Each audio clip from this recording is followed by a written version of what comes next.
ஹரஹர நம பார்வதி பதையே ஹரஹர மகாதேவா. தென்னாடுடைய சிவனே போற்றி, எந்நாட்டவர்க்கும் இறைவா போற்றி. கலைநிறை கணபதிக்கு சரணம் சரணம். திருச்செந்தூர் முருகனுக்கு அரோகரா.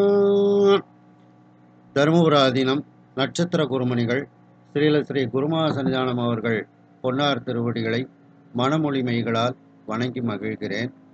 நாம் பெரிய புராண சிந்தனையில் இருக்கின்றோம்.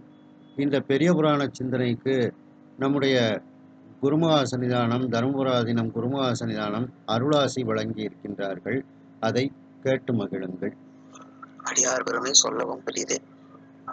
அடியார்களினுடைய வரலாற்றினை விளக்கமாக சொல்ல இருப்பது அறிந்து மகிழ்ச்சி. தொடர்ந்து தம்முடைய பணி சிறக்க வேண்டும் என்று எல்லாம் அல்ல செந்தமிழ்ச்சொக்கநாதன் திருவருளை சிந்தித்து ஆசீர்வதிக்கின்றோம். சொல்லுவது அரியன் வழி தோற்றிய தோற்றம் போற்றி, வல்லை வந்தார்லி என்னை வழி தொண்டு கொண்டாய் போற்றி, எல்லையில் வெள்ளம் எனக்கருள் செய்தாய் போற்றி, தில்லை அம்பலத்துள் ஆடும் சேவடி போற்றி என்னை.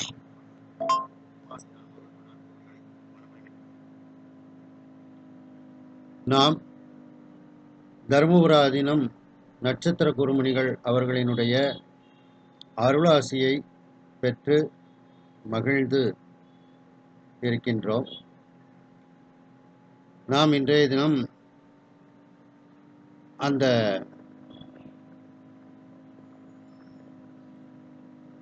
பெரிய புராணத்தில்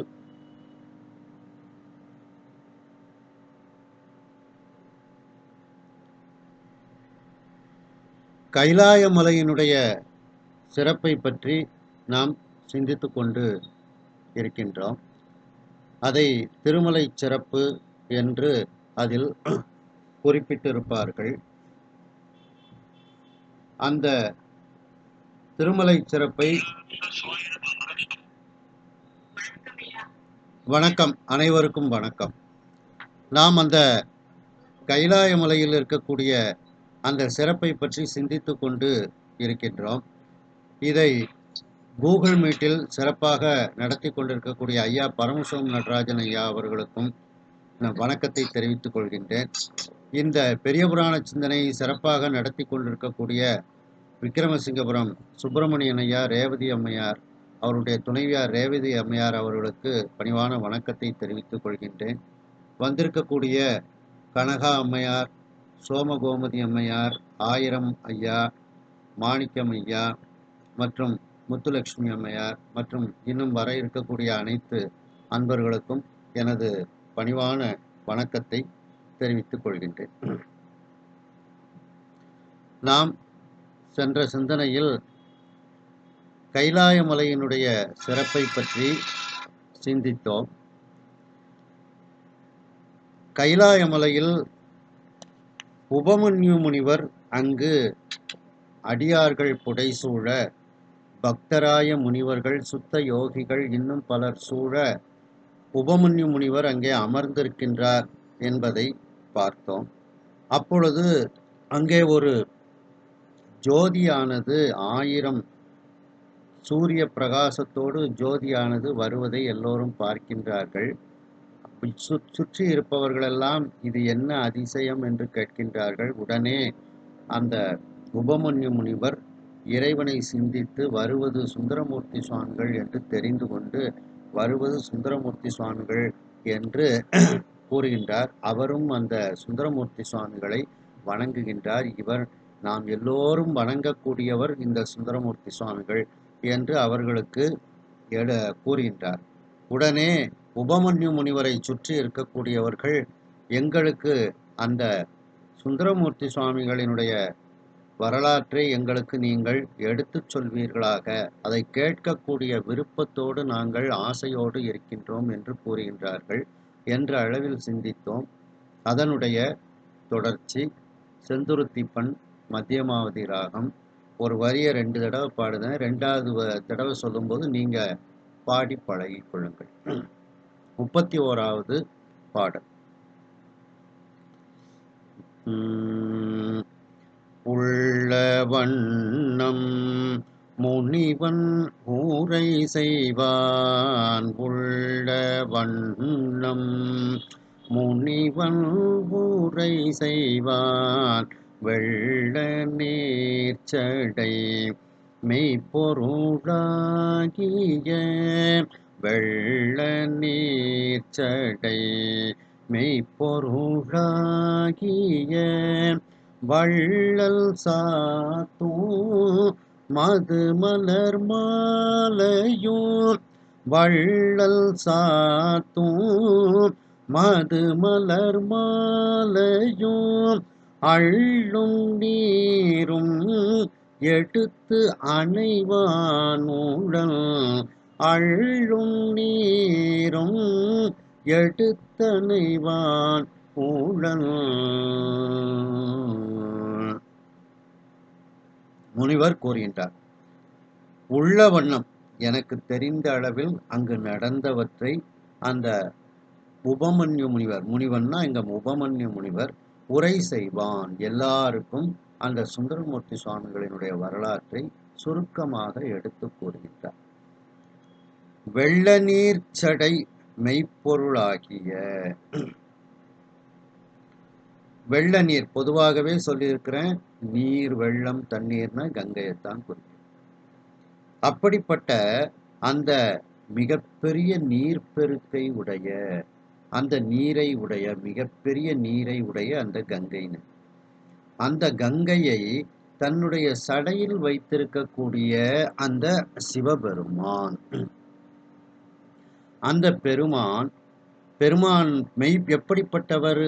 மெய்ப்பொருளாகிய வள்ளல். அந்த சிவபெருமான் சத்திய பொருளாக, சத்தியத்திற்கே உருவமாக, சத்தியசீலனாக இருக்கக்கூடிய பெருமான், உண்மை பொருளாக இருக்கக்கூடிய பெருமான். அவன் வள்ளல், எல்லோருக்கும் வாரி வாரி கொடுக்கக்கூடிய வள்ளல். அந்த சிவபெருமான் சாத்தும், அவர் அணியக்கூடிய மது மலர் மாலையும், மதுன தேன், தேன் பொருந்திய மலர் மாலைகளை கொடுக்கக்கூடியவர் இந்த சுந்தரமூர்த்தி சுவாமிகள். அடுத்து அள்ளும் நீரு எடுத்து அணைவான் உளன். அந்த சிவபெருமான் அணிந்து கொள்ளக்கூடிய திருநீற்றையும் எடுத்து தருபவர். இரண்டாவது, சுவாமிக்கு பக்கத்தில் நின்று கொண்டு அந்த திருநீற்று சம்படத்தை வைத்து கொண்டு இருக்கக்கூடியவர். அப்படிப்பட்ட ஒரு பணிவிடையாக கைலாயத்தில் சிவபெருமானுக்கு பக்கத்தில் இருக்கக்கூடியவர் இந்த சுந்தரமூர்த்தி சுவாமிகள். அதாவது சிவபெருமான் அணிந்து கொள்ளும் மலர் மாலையையும் திருநீற்றையும் எடுத்து தருபவர் ஒருவர். அவர் இந்த கைலாய மலையில் இருக்கின்றார். அவர்தான் சுந்தரமூர்த்தி சுவாமிகள். இதுல அள்ளும் நீரும் அப்படின்னா, அள்ளுங்கிறதுக்கு மனத்தை கவரக்கூடியன்னு ஒரு அர்த்தம் உண்டு. என் உள்ளத்தை அள்ளி கொண்டான் அப்படின்னு சொல்றோம். அப்போ மனதை கவர்ந்து கொண்டான் தான் அர்த்தம். அப்போ அள்ளும் அப்படின்னா மனத்தை கவருதல் அப்படின்னுட்டு அந்த திருநீற்றுக்கு அடைமொழி. அந்த திருநீரு நம்முடைய மனதை கவரும். அடுத்து அள்ளுதல் அப்படின்னா விரலால் கூட்டி எடுத்தல், அதுவும் இந்த இடத்துக்கு பொருத்தமான ஒன்று. அது அப்போ அப்படிப்பட்ட அந்த சுவாமி எல்லோருக்கும் அள்ளித்தரக்கூடிய அந்த திருநீற்றை இவர் பக்கத்தில் எடுத்து வைத்து கொண்டு நிற்கக்கூடியவராகவும் அவர் இருக்கின்றார். இதற்கு பொருள் சொல்லப்படுகிறது. அப்போ அந்த மதுமலர் மாலையும் எடுத்து அணைவான் உளன். அந்த சுவாமிக்கு அந்த தேன் பொருந்திய மலர் மாலைகளையும் அவருக்கு தந்து அவரை அலங்காரம் செய்யக்கூடியவராக இந்த சுந்தரமூர்த்தி சுவாமிகள் அங்கே இருக்கின்றார் அப்படின்ட்டு. அப்போ வெறுமன மலர் மாலைன்னு போட வேண்டியதானே, அது என்ன மதுமலர் மாலை அப்படின்னா, அந்த பூக்களை வண்டுகள், தேனீக்கள், ஈக்கள்லாம் அதில் உள்ள தேனை குடிக்கிறதுக்கு முன்னக்கூட்டி அந்த பூவை பறித்து சுவாமிக்கு நம்ம சாத்தணும். அதுக்கு உரிய காலத்துக்குள்ள அதிகாலையில் போய் அந்த தேனி, வண்டு இதெல்லாம் வருவதற்கு முன்னமேயே அந்த பூவை பறிக்க வேண்டும். அப்பந்தான் அது எச்சில் படாத பூ. இல்லைன்னா அது எச்சில் பட்ட பூ. அதை சாமிக்கு சாத்தக்கூடாது. அந்த பூவுல தேன் இருக்கணும். என்ன, அது அதனாலதான் அந்த மது மலர் மாலையும், மதுன்னா தேன் அப்படின்னு அர்த்தம். அந்த தேன் பொருந்திய மலர் மாலைகளை எல்லாம் சுவாமிக்கு எடுத்து தரக்கூடியவர் இந்த சுந்தரமூர்த்தி சுவாமிகள். மேலும் சுவாமிக்கு பக்கத்தில் அந்த இப்ப மடாதிபதிகள் பக்கத்துல எல்லாம் பார்த்தீங்கன்னா, பக்கத்துல ஒருவர் வந்து திருநீற்று சம்படம் வச்சுக்கிட்டு அவர்கள் பணிவிடையாக இருப்பார்கள். அதை போல இறைவன் அள்ளி எல்லோருக்கும் தரக்கூடிய அந்த நீற்றை கையில் சம்படமாக வைத்துக்கொண்டு இருக்கக்கூடியவராகவும், அந்த பணிவிடையை செய்யக்கூடியவராகவும் சுந்தரமூர்த்தி சுவாமிகள் அங்கே இருக்கின்றார். அப்ப நம்முடைய சைவ சமயத்துல திருநீறு ஒரு முக்கியமான ஒரு இடத்தில் இருக்கின்றது. அதனாலதான் திருஞான சம்பந்த பெருமான் திருநீற்றினுடைய பெருமையை பத்தி பாடி பாண்டிய மன்னனினுடைய திருநீர் பூசி பாண்டிய மன்னனினுடைய நோயை தீர்க்கின்றார்.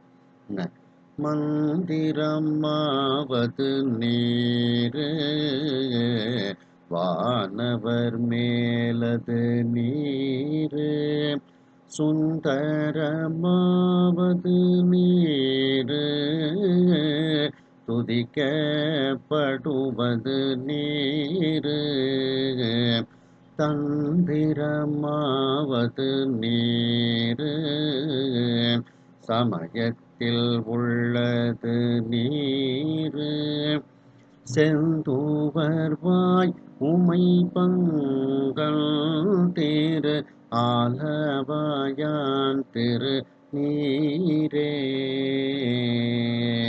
அப்படி அந்த திருநீற்றினுடைய பெருமை சொல்ல முடியாது. எல்லாரும் திருநீற்றினுடைய பெருமையை சொல்றாங்க. திருமூலர் சொல்லும்போது கங்காளன் பூசும் கவச திருநீற்றை மங்காமல் பூசி மகிழ்வீரே ஆமாகில் தங்கா வினைகளும் சாரும் சிவகதி சிங்காரமான திருவடி சேர்வரே அப்படின்ட்டு திருநீற்றினுடைய பெருமையை எடுத்து கூறுகின்றார்கள். அப்படிப்பட்ட அந்த பெருமை வாய்ந்த திருநீற்றை அந்த திருநீற்று சம்படத்தில் வைத்து இறைவன் எல்லாருக்கும் அதிலிருந்து எடுத்து கொடுப்பார். சுந்தரமூர்த்தி சுவாமிகள் அந்த திருநீற்றை கையில் வைத்து கொண்டு நீட்டிக்கொண்டு இருப்பார். அப்படிப்பட்ட ஒரு பணிவிடையை செய்யக்கூடியவராக சுந்தரமூர்த்தி சுவாமிகள் கைலாயத்தில் இருந்தார் என்று உபமன்யு முனிவர் தன்னோடு இருக்கக்கூடியவர்களுக்கு சுந்தரர் வரலாற்றை சுருக்கமாக கூறுகின்றார். அன்னவன் பெயர் ஆலால சுந்தரன், அன்னவன் பெயர் ஆலால சுந்தரன் முன்னம் ஆங்கொரு நாள் முதல்வன் தனக்கு, முன்னம் ஆங்கொரு நாள் முதல்வன் தனக்கு இன்ன ஆமேனும் நான் மலர் கொய்திட, இன்ன ஆமேனும் நான் மலர் கொய்திட துண்ணினான் நந்தனவன சூழலில், துண்ணினான் நந்தனவன சூழலில்.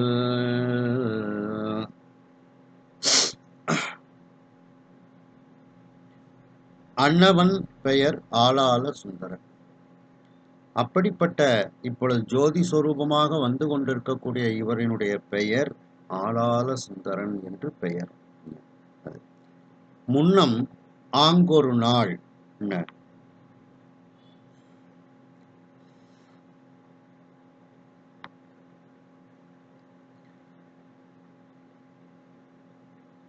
முன் அந்த சுந்தரமூர்த்தி சுவாமிகள் முற்காலத்தில் அந்த கைலாயத்தில் இருக்கும்போது அப்படிப்பட்ட ஒரு நாளில், முன்னம் ஆங்கு ஒரு நாள், முன்னம்னா கைலாயத்தில் இருக்கும் பொழுது அப்படிப்பட்ட பணிவிடையை செய்யக்கூடிய அப்படிப்பட்ட நாளில் ஒரு நாளில் முதல்வன் தனக்கு எல்லோருக்கும் முதல்வனாக இருக்கக்கூடிய அந்த சிவபெருமானுக்கு இன்ன ஆமெனும் நான் மலர் கொய்திட, இப்படித்தான் மலர்களை பறிக்க வேண்டும். இந்த விதிகளுக்கு உட்பட்டு அந்த மலர்களை தேர்வு செய்து பறிக்க வேண்டும் அப்படின்னுட்டுலாம் புஷ்ப விதின்னு ஒரு நூல்ல அந்த மலர்களை எப்படி பறிக்கணும், எந்த மலர்களை எல்லாம் பறிக்கணும் அப்படின்ட்டு எதெல்லாம் கழிக்கணும், அந்த மலர்களை எல்லாம் கழித்து விட்டு நல்ல மலர்களாக எடுத்து நம்ம சுவாமிக்கு சார்த்தணும், என்ன மலர்களை எல்லாம் சுவாமிக்கு சார்த்தணும்னு புஷ்ப விதின்னு ஒரு நூல்ல சொல்லப்பட்டிருக்கிறது. அந்த இன்ன ஆமெனும் அப்படின்னா அந்த நூலில் கூறப்பட்ட இப்படிப்பட்ட விதிப்படி அப்படின்னு அர்த்தம். இன்ன ஆமனும்னா அந்த நூல்களில் கூறப்பட்ட அந்த விதிக்கு உட்பட்டு அந்த விதியை கடைபிடித்து நான் மலர் கொய்திட. நாள் மலர்னாலே அன்றன்றைக்கு மலர்ந்த நாள் பிளஸ் மலர் அது நான் மலர் அப்படின்னுட்டு வரும். அந்த சேர்த்தெழுது விதியில நாள் பிளஸ் மலர் நான் மலர் அப்படின்னு வரும். இது இந்த நமக்கு பள்ளிக்கூடத்துல படிக்கும்போது சேர்த்தெழுது விதியில கேள் பிளஸ் மியா கேன் மியா அப்படின்னுட்டு வரும். அந்த விதிக்கு உட்பட்டது தான் இந்த நாள் மலர் அப்படின்னு அது. அப்போ அந்த வறுமொழி முதல்ல மமா மிமி வரிசையில உள்ள எழுத்துக்கள் எந்த எழுத்து வந்தாலும் இது அந்த இல்லு நகரமா மாறிடும். அந்த விதியினால நாள் பிளஸ் மலர் நான் மலர் அப்படின்ட்டு இதுல சொல்லப்படுது. நான் மலர்னு சொன்னாலும் சரிதான், நாள் மலர்னு சொன்னாலும் சரியான வார்த்தை தான். நாள்னா அன்றன்றைக்கு அப்படின்னு அர்த்தம். அன்றன்றைக்கு பூத்த மலர்களை கொய்வதற்காக அதாவது மலர் கொய்தல் அப்படின்ட்டு தான் சொல்லப்படும். பறித்தல்ங்கிறது ரொம்ப வலுக்கட்டாயமா பறிக்கிறது அது. அதனால மலர் கொய்திட, மலரை மென்மையாக பறிக்கணும். அதனாலதான் மலர் கொய்தல் அப்படின்னுட்டு சொல்லி சில பூக்களை கொஞ்சம் வலிமையா தான் பறிக்கணும். மலர் பறித்துட்டு அப்படின்னுட்டு வார்த்தையை பிரயோகம் பண்றாங்க. அப்படி அந்த அன்றன்றைக்கு பூத்த மலர்களை கொய்வதற்காக அந்த நந்தனவன சூழலில் துண்ணினான். இந்த சுந்தரமூர்த்தி சுவாமிகள் அந்த பூக்கள் விளைந்து கிடக்கக்கூடிய அந்த நந்தவனம் அந்த நந்தவனத்திற்கு அவன் சென்றான். அந்த நந்தவனம் எப்படிப்பட்ட நந்தவனம்? சூழலில் அப்படின்னா காவல் பெற்ற நந்தவனம். அந்த நந்தவனம் எப்படிப்பட்டது? காவல் காத்துட்டு இருப்பாங்க. அந்த நந்தவனத்துக்குள்ள இந்த சுந்தரமூர்த்தி சுவாமிகள் தினந்தோறும் வழக்கம் போல பறிப்பது போல அன்றைக்கும் அவர் சென்றார். ஏன்னா அதே நந்தவனத்துலதான் அம்பிகைக்கு உரிய தோழிமார்களும் பூக்கள் பறிக்க வர்றாங்க. அதனால அவங்க பூக்கள் பறிக்க வர்றதுனால பெண்களும் அங்க பறிக்க வர்றதுனால அந்த நந்தவனம் காவல் மிகுந்த நந்தவனம். சூழல் அப்படின்னா காவல் அப்படின்னு ஒரு அர்த்தம் உண்டு. அப்படி அந்த காவல் பெற்ற நந்தவனத்தில் துண்ணினான் அப்படின்னா சென்றான், சென்று சேர்ந்தான் அப்படின்னு அர்த்தம். அப்போ அந்த நந்தவனத்திற்கு ஆளாள சுந்தரன் துண்ணினான். ஆளாள சுந்தரர் அந்த நந்தவனத்திற்கு சென்றார் அப்படின்ட்டு இதுல சொல்லப்படுகிறது. அந்த கைலாயத்தில் இருக்கக்கூடிய இறைவனுக்கு பணிவிடையாக இருக்கக்கூடிய அவருடைய பெயர் ஆளாள சுந்தரன் என்று அவருடைய பெயர். இவ்வாறு அவர் கைலாயத்தில் இருக்கக்கூடிய அந்த முற்பட்ட காலத்தில் ஒரு நாள் முதல்வனாகிய சிவபெருமானுக்கு புஷ்ப விதிகளில் சொல்லப்பட்ட அந்த விதியை கடைப்பிடித்து அன்றன்றைக்கு மலர்ந்த பூக்களை கொய்து எடுத்து இறைவனுக்கு சாத்துவதற்காக அந்த காவல் மிகுந்த அந்த நந்தனவனத்திற்கு சுந்தரமூர்த்தி சுவாமிகள் சென்றார். முதல்ல சுந்தரமூர்த்தி சுவாமிகள் தான் நந்தவனத்துக்கு போறார் அன்னைக்கு. அப்ப இவர் வெறுமன சுந்தரன்னு போட வேண்டியதான ஆளாள சுந்தரன் அப்படின்னுட்டு அவருக்கு ஒரு அடைமொழி வருது. எதனாலன்னு உங்களுக்கு தெரிஞ்சிருக்கும். இருந்தாலும் தெரியாதவர்களுக்கு தெரிய வேண்டும்ங்கிறதுக்காண்டியும் சொல்றேன். ஆலம் பிளஸ் ஆலம் ஆளாளம். அந்த பார்க்கடலை கடையும் போது அந்த முதல்ல பாம்புட்டேர்ந்து ஒரு விஷம் வருது. வாசுகிங்கிற பாம்புட்டேர்ந்து ஒரு விஷம் வருது. அதன் பிறகு அந்த பார்க்கடல்ல முதல்ல ஒரு விஷம்தான் தோன்றுது. அப்ப இந்த 2 விஷமும் தோன்றி ஒன்னா சேருது. அதான் ஆலம்னா விஷம்னு அர்த்தம். என்ன? ஆலம் பிளஸ் ஆலம் ஆலாலம். 2 விஷம் தோன்றுனதுனால அதுக்கு ஆலாலம்னு பேர். அந்த 2 விஷம் தோன்றி எல்லாத்தையும் துரத்திக்கிட்டு வருது. அந்த விஷத்துல இவங்க வந்து பக்கத்துல போனாங்கன்னா செத்து போயிடுவாங்க அவ்வளவு பேரும். அந்த அளவுக்கு கொடிய விஷம் அது. என்ன? அப்போ எல்லாரும் திருமால்கிட்ட போய் அடைக்கலம் கேட்குறாங்க. இப்படி விஷம் எங்களை துரத்திட்டு வருது அப்படின்ட்டு. திருமால் உங்களை நான் காப்பாத்தேன்னு கொஞ்ச நேரம் அந்த விஷத்தை எதிர்த்து நிற்கிறாரு. அவரும் உடம்பெல்லாம் கருகிடுது. உடனே அவர் சொல்றாரு, இது என்னாலெல்லாம் காப்பாற்ற முடியாது உங்களுக்கு. நீங்க எல்லாரும் சிவபெருமானை நோக்கி ஓடுங்க அப்படின்னு சொல்லி சொல்றாரு. எல்லாரும் கைலாயத்துல வந்து சுவாமிகிட்ட வேண்டுதாங்க. சுவாமி இப்படி இந்த 2 விஷமும் சேர்ந்து எங்களை துரத்துது. 2வது முதல்ல எது கிடைச்சாலும் அது உங்களுக்கு தான். கடல்ல இருந்து முதல்ல கிடைச்சது இந்த விஷம்தான். இந்த விஷத்தை நீங்க எடுத்து எங்களை எல்லாம் காப்பாற்றணும் அப்படின்னு சொல்லி வேண்டுகின்றார்கள். உடனே சிவபெருமான் பக்கத்தில் நின்று கொண்டிருந்த சுந்தரமூர்த்தி சுவாமிகளை பார்த்து, அந்த விஷத்தை பிடிச்சிட்டு வாப்பா அப்படின்னு சொல்லி சொல்றாங்க. உடனே சுந்தரர் அந்த விஷத்தை ஒரு சிறு குளிகை அளவிற்கு, ஒரு நெல்லிக்காய் அளவிற்கு அந்த விஷத்தை கையில் பிடித்து கொண்டு, எல்லாரும் பயந்து ஓடின விஷத்தை கையில ஒரு குளிகை மாதிரி, ஒரு மாத்திரை மாதிரி உருட்டி திரட்டி கொண்டு வந்து சாமிகிட்ட கொடுக்குறாரு. அந்த எல்லாராலும் தாங்க முடியாத அந்த விஷத்தை சுந்தரமூர்த்தி சுவாமிகளினுடைய கைகள் தாங்கியது. அப்ப அவருடைய வலிமை எப்படிப்பட்ட வலிமை, அவர் செய்த தவம் எப்படிப்பட்ட தவம் அப்படிங்கிறத நீங்க பார்க்க பார்க்க வேண்டும். அந்த கையில அவர் கொண்டு வந்த விஷத்தை தான் சுவாமி வந்து கண்டத்துல அடக்கி வைக்கிறார். அதனால அவருக்கு நீலகண்டர்னு பேர். அந்த 2 விஷத்தையும் கையில் அவர் கொண்டு வந்ததனால் அவருக்கு பெயர் அன்றிலிருந்து ஆளாள சுந்தரன் அப்படிங்கிற பெயர் வந்து விடுகிறது. அப்படிப்பட்ட திருமால், பிரம்மன், இந்திரன் எல்லாரும் விஷத்தை கண்டு ஓடி சுவாமிகிட்ட வராங்க. அப்படி எதிர்க்க முடியாத அந்த விஷத்தை சுந்தரமூர்த்தி சுவாமிகள் கையில் தாங்கி வந்ததனால் அவருடைய பெருமை இதிலிருந்து நமக்கு தெரிகின்றது. அடுத்த பாடல். அங்கு முன் எமை ஆளுடை நாயகே, அங்கு முன் எமை ஆளுடை நாயகே, கொங்கு சேர்புழற்கா மலர் கொய்திட,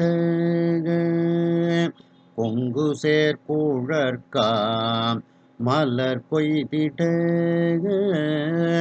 திங்கள் வாழ்முக செடியர் எய்தினார், திங்கள் வாழ்முக செடியர் எய்தினார், பொங்குகின்ற கவினுடை பூவைமார், பொங்குகின்ற கவினுடை பூவைமார்.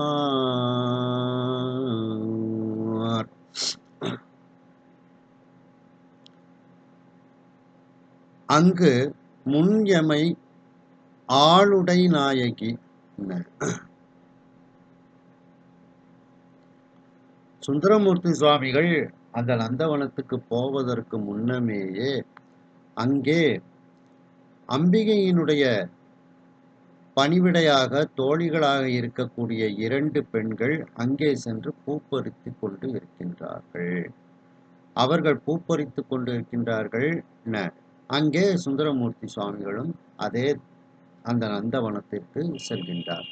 அங்கு அந்த நந்தவனத்தில் முன் எமை ஆளுடை நாயகி, முற்காலத்தில் என்னை அடிமையாக கொண்ட நாயகியாகிய சிவபெருமானினுடைய ஒரு பாகத்தில் இருக்கக்கூடிய அந்த அம்மை ஆளுடைய நாயகி, அந்த பார்வதி தேவியார், அவருடைய பொங்கு சேர் குழற்கா மலர் கொய்திட, அவருக்கு உரிய அந்த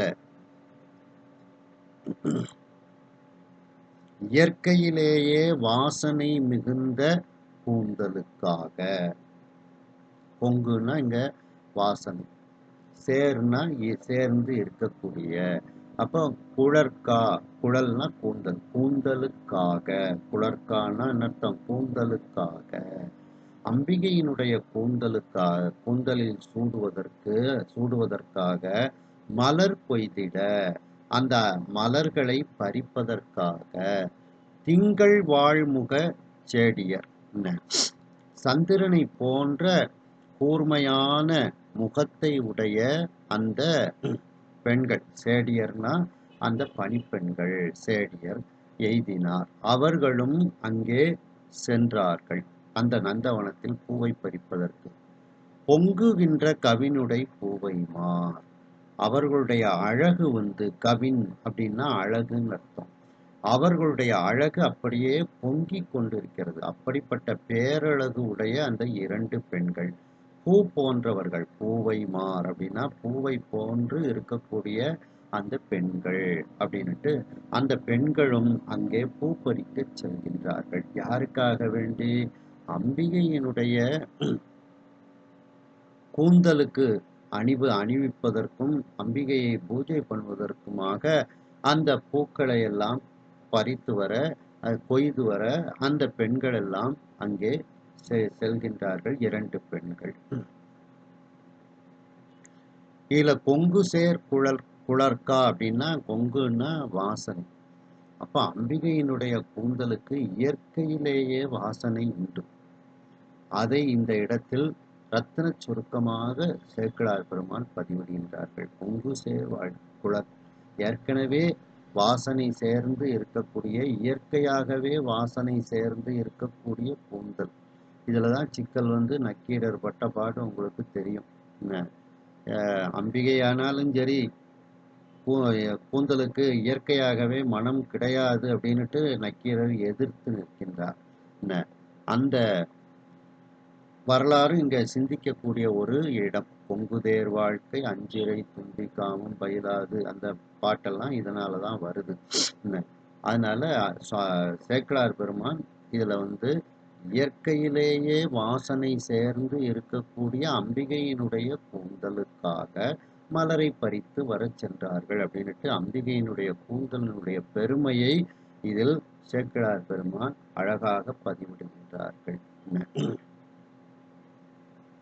அந்த நந்தவனத்தில் முற்காலத்தில் என்னை அடிமையாக கொண்ட நாயகியாகிய அம்பிகைக்கு இயற்கையிலேயே கூந்தலில் மனம் சேர்ந்து இருக்கக்கூடிய அந்த கூந்தலில் பூக்களை அணிவிப்பதற்காக, அந்த கூந்தலுக்காக மலர்களை கொய்திட அங்கு 2 சேடிமார்கள் சென்றார்கள்.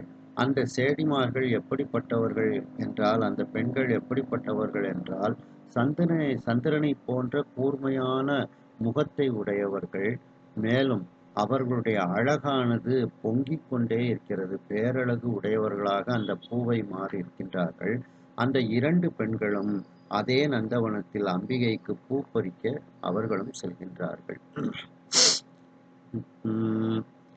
அந்தமில் சேர் அணிந்திதை ஆய்கூழல், அந்தமில் சேர் அணிந்திதை ஆய்கூழல், கந்தமாலை கமலினி என்பவர், கந்தமாலை கமலினி என்பவர், கொந்து கொண்ட திருமலர் கொய்மூழி, கொண்டு கொண்ட திருமலர் கொய்மூழி, வந்து வானவர் ஈசர் அருள் என, வந்து வானவர் ஈசர் அருள் என. அந்தமில் சேர் அணிந்திதை, முடிவில்லாத பெருமைகளை உடைய அந்த அணிந்திதை. அணிந்திதைன்னு அந்த பெண்கள்ல ஒரு அம்மாவுக்கு பேரு அணிந்திதைன்னு பேரு. ஆய்குழல் கந்தமாலை கமலினி. ஆய்னா நுட்பமாக, ஆய்வு செய்த, நுட்பமாக செறிந்து இருக்கக்கூடிய அந்த கூந்தலில் வாசனை பொருந்திய மாலைகளை அந்த கூந்தலில் அணிந்திருக்கின்றார். கந்தம் அப்படின்னா வாசனை. அந்த வாசனை பொருந்திய மாலைகளை கமலினி என்கின்ற பெண் அணிந்திருக்கின்றாள். கமலினி என்பவர். அப்ப 2 பேர், அணிந்திதை கமலினி என்று 2 பெயரை உடைய அந்த பெண்கள். அவர்கள் அந்த அங்கே கொத்து கொத்தாக பூக்கள், சில பூக்கள் கொத்து கொத்தாக பூத்திருக்கும். இப்போ சரக்கொன்றையெல்லாம் பார்த்தீங்கன்னா அப்படியே கொத்து கொத்தாக தான் இருக்கும் அது. அப்படி கொந்து அப்படின்னா கொத்து அப்படின்னு அர்த்தம். கொத்து கொத்தாக இருக்கக்கூடிய அந்த திருமலரை அவர்கள் கொய்து எடுக்கக்கூடிய நேரத்தில், உளி அப்படின்னா இடத்தையும் காலத்தையும் காட்டும் அங்க. அப்போ அப்படிப்பட்ட நேரத்தில் அப்படின்னு அர்த்தம். அப்போ இந்த கொத்து கொத்தாக இருக்குன்னா அப்படியே கொத்தோட பறிச்சிடக்கூடாது. அதுல பழைய பூக்களை கழித்து விட்டு அதுல மொட்டுக்களும் இருக்கும். நாளைக்கு மலரக்கூடிய மலர்களும் மொட்டாக இருக்கும். அதையும் பறிச்சிடக்கூடாது. அப்போ இன்றைக்கு சுவாமிக்கு சாத்துவது போல இன்றைக்கு மலர்ந்த மலர்களை மட்டும் தேர்வு செய்து அதுல பறிக்கணும். என்ன, அதனாலதான் அதுல கொய்தல் அப்படிங்கிற பதத்தை போடுறாங்க. என்ன, அப்போ கொந்து கொண்ட திருமலர் கொய்தல். கொத்து கொத்தாக இருக்கக்கூடிய அந்த பூங்கொத்திலிருந்து திருமலர் நல்ல மலர்களை மென்மையாக கொய்து அவர்களும் பறித்து கொண்டு இருக்கின்றார்கள். வந்து வானவர் ஈசர் அருள் என. அந்த நேரத்தில் சுந்தரமூர்த்தி சுவாமிகளும் அங்கே வருகின்றார். அது எதனால? சிவபெருமானினுடைய திருவருளினாலதான் சுந்தரரும் அங்கேயே பூப்பறிக்க வருகின்றார். ஏன்னா இவங்க 2 பேருக்குள், இந்த 3 பேருக்குள்ள ஒரு அன்பு ஏற்படலைன்னா நமக்கு பூமிக்கு வரமாட்டாங்க. நமக்கு தேவார 7ஆம் திருமுறை கிடைச்சிருக்காது, திருத்தொண்ட தொகை கிடைச்சிருக்காது, இந்த பெரிய புராணம் கிடைச்சிருக்காது. அப்ப இதெல்லாம் நமக்கு கிடைக்கணும், இந்த உயிர்கள் உய்வை அடைய வேண்டும் அப்படின்னுட்டு சிவபெருமானினுடைய திருவருள் நினைந்தது. அப்ப அவர் மேலேருந்து வந்ததும் சிவபெருமானுடைய திருவருள் தான். திரும்ப இப்போ கைலாயத்துக்கு ஜோதி ஸ்வரூபமா போறதும் சிவபெருமானுடைய திருவருள் தான். அப்படிங்கிறதுனாலதான் இதுல அந்த ஈசர் அருள் என, வந்து வானவர் ஈசர் அருள் என அந்த இடத்திற்கு சுந்தரமூர்த்தி சுவாமிகளும் வந்தார். அது சிவபெருமானினுடைய திருவருள் தான் என்று எண்ணுமாறு சுந்தரரும் அங்கே வந்தார். அப்போ முடிவில்லாத பெருமைகளை உடைய அணிந்திதை என்ற பெண்மணியும் நுட்பமாய் செறிந்த கூந்தலில் வாசனை பொருந்திய மாலைகளை, மலர்களால் கட்டப்பட்ட மாலைகளை கூந்தலில் அணிந்த கமலினி என்கின்ற அந்த பெண்மணியும் அவர்களும் அந்த நந்தவனத்தில் கொத்து கொத்தாக பூத்திருக்கக்கூடிய அந்த பூங்கொத்துகளிலிருந்து அன்றைக்கு மலர்ந்த மலர்களை மட்டும் அவர்கள் அம்பிகைக்காக கொய்து கொண்டு இருக்கக்கூடிய நேரத்தில் சுந்தரமூர்த்தி சுவாமிகளும் அங்கே வருகின்றார். இவ்வாறு சுந்தரமூர்த்தி சுவாமிகளுடைய வருகை எப்படிப்பட்டது என்றால், சிவபெருமானுடைய திருவருளின் காரணமாகத்தான் சுந்தரமூர்த்தி சுவாமிகளும் அங்கே வருகின்றார் அப்படின்ட்டு அடுத்த இது எதனால சுந்தரமூர்த்தி சுவாமிகள் அங்க வந்தாருங்கிறதுக்கெல்லாம் அடுத்த பாடல்ல வந்து சொல்றாங்க. இதுல பாத்தீங்கன்னா அந்த ஆய்குழல் கந்தமாலை அப்படிங்கிறத வந்து 2 பேருக்கும் நம்ம பொருத்தி பார்க்கணும். அவர்கள் ஆய்வு செய்து பூக்களை பறித்து நுட்பமாய் கட்டி தங்களுடைய கூந்தலில் அவர்கள் மாலையாக கட்டி கூந்தலில் வாசனையோடு தலையில் அணிந்திருக்கின்றார்கள். அந்த வாசனையும் ஒருத்தரை பிடிச்சி இழுக்கும். அத மாதிரி அந்த முன் தொடர்பு இந்த கந்தமாலை வந்து வாசனை மிகுந்த கமலினி அணிந்த கந்தமாலையும் சுந்தரமூர்த்தி சுவாமிகளை மயக்கியது.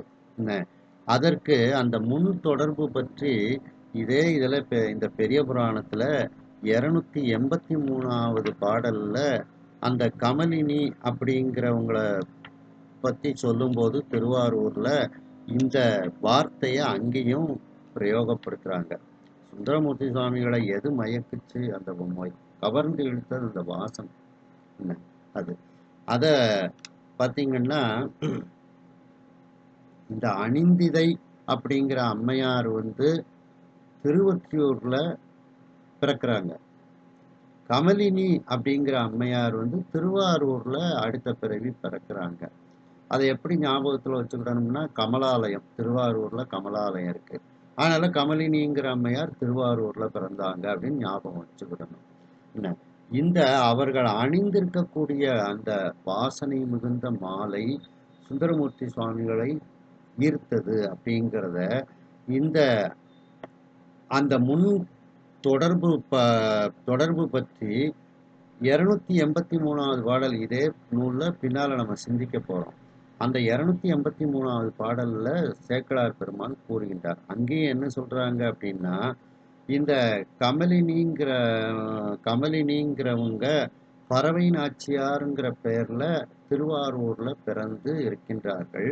அவர்கள் தினந்தோறும் அந்த தியாகராஜ பெருமானை வணங்கச் செல்வார்கள் தோழிகளோடு. அப்படி வணங்கச் செல்லும்போது அவர்கள் இதே முன் ஜென்மத்துல எப்படி அந்த கைலாயத்துல தலையில நிறைய பூ வச்சிருந்தாங்களோ, அதே மாதிரி நிறைய பூக்களை வச்சுக்கிட்டு தலையில வைத்து கொண்டு சென்றார்கள். வாசனை மிகுந்த பூக்களை வைத்து கொண்டு சென்றார்கள்னுட்டு 283வது பாடல்ல அந்த முன் ஜென்ம தொடர்பை பற்றி இதுல வந்து சொல்றாங்க. அந்த பாட்டை சொல்றேன். பாங்கியர் மருங்கு சூழ படரொளி மருகு சூழ தேங்கமழ் குழலில் வாசம் திசையெல்லாம் சென்று சூழ ஓங்கு பூங்கோயில் உள்ளார் ஒருவரை அன்பினோடும் பூங்கழல் வணங்க என்றும் போதுவார் ஒரு நாள் போந்தார். பாங்கியர் மருங்கு சூழ தோழிமார்கள் பக்கத்தில் சூழ படரொளி மருகு சூழ ஒளிகள் ஏந்தி கொண்டு அந்த அவர்கள் அந்த பணியாட்கள் வருகின்றார்கள். தேங்கமழ் குழலின் வாசம் தேன் பொருந்திய வாசனை மிகுந்த கூந்தல் அப்படின்னு சொல்றாப்ல. அப்ப அதுல என்ன அர்த்தம்? தேன் பொருந்திய வாசனை மிகுந்த பூக்களை தலையில் அணிந்திருக்கின்றார் அந்த கமலினிங்கிற அந்த பறவை நாச்சியார். அந்த வாசம் குழலின் வாசம், அந்த கூந்தலினுடைய வாசம் திசையெல்லாம் சென்று சூழ அவர் போற இடத்துல உள்ள எல்லா திசைகளுக்கும் அந்த வாசனை வந்து சென்று சேருகிறதாம். அப்படி அந்த திருவாரூர் பெருமானை அவர் ஒரு நாள் தரிசிக்க உள்ளே செல்கின்றார் அப்படின்னுட்டு இந்த பாடல்ல வந்து சொல்லப்படுகிறது. அதே நாளில் சுந்தரமூர்த்தி சுவாமிகளும் அங்க வர்றாருன்ட்டு அந்த பாடல் வரும். அப்போ போன ஜென்மத்துல எப்படி தலை நிறைய வாசனை மிகுந்த மலர்களை வச்சுக்கிட்டு இருந்தாங்களோ அந்த கமலினிங்கிற அம்மையார், இந்த ஜென்மத்திலையும் அதே தொடர்பு. அந்த வாசனை தான் சுந்தரமூர்த்தி சுவாமிகளை திரும்பி பார்க்க வைக்கின்றது அவர்களை நோக்கி. அதனால இந்த பிறவிலையும் அந்த முன் ஜென்ம தொடர்பு பற்றி அந்த கூந்தலில் அவர் தேன் பொருந்திய வாசனை மிகுந்த அந்த பூக்களை அணிந்திருக்கின்றார். அந்த வாசனையானது எல்லா திசைகளிலும் சென்று சேருகிறது அப்படின்னுட்டு இந்த 283வது பாட்டுல முன் ஜென்மத்துல உள்ள இது. சில பேருக்கு பார்த்தா நம்ம சொல்லுவோம், சில பேருக்கு சில குணங்கள் இருக்கும். அது அவங்க பூர்வ ஜென்ம குணம். எத்தனை ஜென்மாந்தரமாகவும் அந்த குணம் வந்திருக்கும். அதை மாற்ற முடியுமா அப்படின்னு என்ன அது. அத மாதிரி போன ஜென்மத்திலையும் அந்த அம்மா வந்து நிறைய வாசனை மலர்களை வச்சிருக்காங்க. இந்த பிறவியிலையும் இந்த திருவாரூர்ல பிறந்த பிறவியிலையும் அந்த வாசனை வந்து நிறைய பூக்கள் நிறைய தலையில வச்சிருக்காங்க அப்படின்னுட்டு அந்த முன்ஜென்ம தொடர்பை இதில் கூறுகின்றார். அடுத்த பாடல். மாதவம் செய்த தென்திசை வாழ்ந்திட மாதவம் செய்த தென்திசை வாழ்ந்திட தீதிலா திருத்தொண்ட தொகை தர தீதிலா திருத்தொண்ட தொகை தர போதுவார் அவர் மேல் மனம் போக்கிட போதுவார் அவர் மேல் மனம் போக்கிட காதல் மாதரும் காட்சியில் கண்ணினார் காதல் மாதரும் காட்சியில் கண்ணினார். சுந்தரமூர்த்தி சுவாமிகள் அங்க எதுக்காண்டி போனாங்க அப்படின்னா, சுவாமி தான் போக வைக்கிறார். எதனால அப்படின்னா, மாதவம் செய்த தென் திசை வாழ்ந்திட, மிகப்பெரிய தவத்தை செய்த இந்த தெற்கு திசை அப்படின்னா என்ன அர்த்தம்? இந்த தெற்கு திசையில மிகப்பெரிய தவம் செய்தவர்கள் எல்லாம் இருக்கின்றார்கள். அப்படிப்பட்ட பெருமை வாய்ந்தது இந்த தென் திசை, நாம இருக்கக்கூடிய இந்த பகுதி. அப்படி மிகப்பெரிய தவத்தை, ஏன்னா இந்த நால்வர்களும் இந்த தென் திசையில பிறந்துதான் நமக்கு உய்வை எல்லாம் தந்தார்கள். நால்வர் பெருமக்கள், இன்னும் சைவ சித்தாந்த ஆசிரியர்கள் எல்லாருமே இந்த தெற்கு திசையில பிறந்து நமக்கு இப்படிப்பட்ட ஒரு ஞானத்தை அவர்கள் நமக்கு தந்து கொண்டிருக்கின்றார்கள். அதனாலதான் இந்த தெற்கு திசை பகுதி ரொம்ப சிறப்பு. இந்த இறை வழிபாட்டுக்கு ஒரு சிறந்த இடம் இந்த தெற்கு திசை பகுதி. அப்படி அந்த மிகப்பெரிய தவத்தை செய்த இந்த தென் திசை, அந்த தென் திசை வாழ்வதற்காக சுந்தரமூர்த்தி சுவாமிகள் நந்தவனத்துக்குள்ள போனார். ஒண்ணு. தீதிலா திருத்தொண்டை தொகை தர, அந்த தீதுகளை இல்லாத, தீமையே இல்லாத அப்படின்னு ஒரு அர்த்தம் எடுத்துக்கிடலாம்.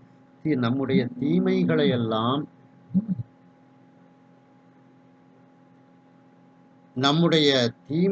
எல்லாம் நீக்கக்கூடிய அந்த திருத்தொண்ட தொகையை நமக்கு தருவதற்காக சுந்தரமூர்த்தி சுவாமிகள் அங்கே சென்றார் அப்படின்னுட்டு அதையும் நம்ம எடுத்துக்கிடலாம். அப்போ இந்த தீதிலாங்கிற வார்த்தை தீமைகள் இல்லாமல் செய்யக்கூடிய திருத்தொண்ட தொகைன்னு அதற்கு பொருள் எடுக்கணும். எப்படி அப்படின்னா, இப்போ சிவஞான போதத்துல முதல்ல விநாயக பெருமான் வணக்கம் என்ன, கல்லால் மலைவு இல்லார் அருளிய பொல்லார் இணைமலர் நல்லார் புனைவரே அப்படின்னுட்டு. அப்போ அந்த மலைவில்லார் அப்படிங்கிறதுக்கு எப்படி பொருளை எடுக்கின்றார்களாம்? மலைவை இல்லாமல் செய்வார். இந்த சிவஞான போதம் பெரிய படிப்பதற்கு கடினமாக இருக்கின்றதே, இதன்படி நடப்பது கடினமாக இருக்கின்றதேன்னுட்டுலாம் மலையாதீங்க, அந்த மலைவையே இல்லாமல் உங்களுக்கு இந்த விநாயக பெருமான் நல்லதையே செய்வார் அப்படின்ட்டு இதுல சொல்லப்படுகிறது. அந்த மலைவில்லார் அப்படிங்கிறதுக்கு மலைவை இல்லாமல் செய்வார்னுட்டு எப்படி நீங்கள் அர்த்தத்தை எடுக்கின்றீர்களோ, அதுபோல இந்த தீது இலா அப்படிங்கிற வார்த்தைக்கு தீமைகளை இல்லாமல் செய்யக்கூடிய இந்த திருத்தொண்ட தொகை, இந்த திருத்தொண்ட தொகையை படித்தோம்னா நமக்கு எந்த தீமைகளும் இல்லாமல் போகும் அப்படின்னு இதற்கு பொருள் எடுக்க வேண்டும் அப்படின்னுட்டு அந்த சுப்பிரமணிய முதலியார் அவர்கள் அவருடைய பெரிய புராண உரையில சொல்றாங்க. இதையும் சுட்டி காட்டுறாங்க. இந்த விநாயகர் பாட்டையும் சுட்டி காட்டுகின்றார்கள்.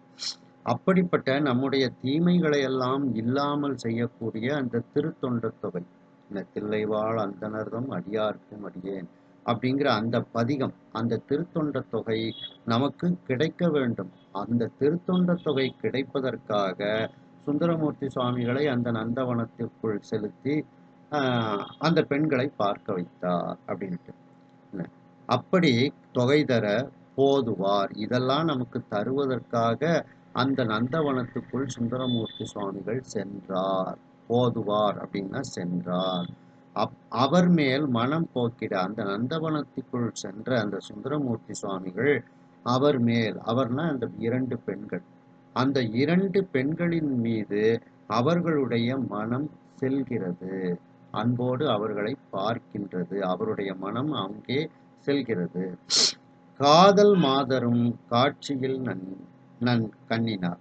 அந்த அன்புடைய அந்த 2 பெண்களுமே தங்களுடைய கண்களினால் அந்த சுந்தரமூர்த்தி சுவாமிகளை காட்சியாக கண்டார்கள். அப்போ இதுல வர்ற மாதிரி தான், அண்ணலும் நோக்கினாள் அவளும் நோக்கினாள்ங்கிற மாதிரி சுந்தரமூர்த்தி சுவாமிகளும் பார்க்கின்றார், அந்த பெண்களும் இந்த சுந்தரமூர்த்தி சுவாமிகளை பார்க்கின்றார்கள், சுந்தரரும் அந்த பெண்களை பார்க்கின்றார்கள், மனதை செலுத்துகின்றார். அப்ப ஒரு அன்பு அங்கே உருவாகின்றது, பார்வையினால் ஏற்படக்கூடிய அன்பு அங்கே உருவாகிறது. இந்த மிகப்பெரிய தவம் செய்த இந்த தெற்கு திசையானது வாழ்வதற்காகவும் நம்முடைய தீமைகளை எல்லாம் இல்லாமல் செய்யக்கூடிய அந்த திருத்தொண்ட தொகை என்கின்ற திருப்பதிகம் நமக்கு கிடைப்பதற்காகவும் அந்த நந்தவனத்திற்குள் சென்றவராகிய அந்த சுந்தரமூர்த்தி சுவாமிகளுடைய மனமானது அங்கு இருக்கக்கூடிய அந்த 2 பெண்களின் மேல் அவருடைய மனம் சென்றது, அவருடைய பார்வை சென்றது. அன்பு மிகுந்த அந்த 2 பெண்களும் கண்களால் சுந்தரமூர்த்தி சுவாமிகளை அவர்களும் பார்த்தார்கள்.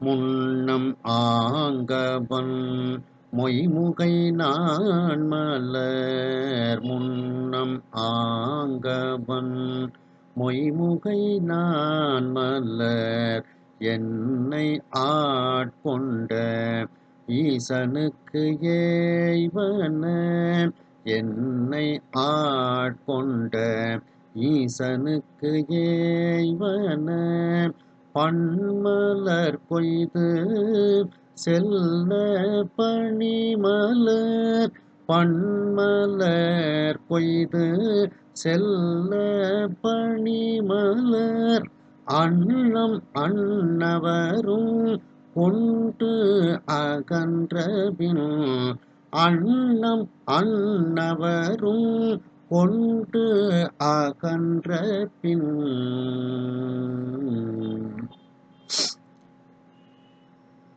முன்னம் ஆங்கு அவன் மொய்முகை நான்மலர்,